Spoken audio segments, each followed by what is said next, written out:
রূপ ধারণ করেছেন কেন? যে জীব জগৎকে উদ্ধার করবার জন্য।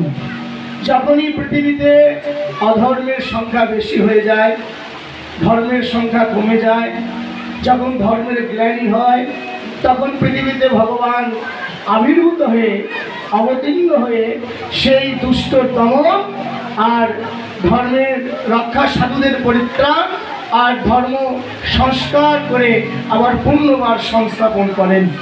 এই জন্য ভগবান বিভিন্ন সময় বিভিন্ন অবতার হয়ে এই পৃথিবীতে এসেছেন। তাই আমাদের এই দেহখানা হচ্ছে অনিত্য দেহ। এই দেহটা হচ্ছে অনিত্য দেহ, আর আমার ভগবান হচ্ছে নিত্য, শাশ্বত, চিরন্তন।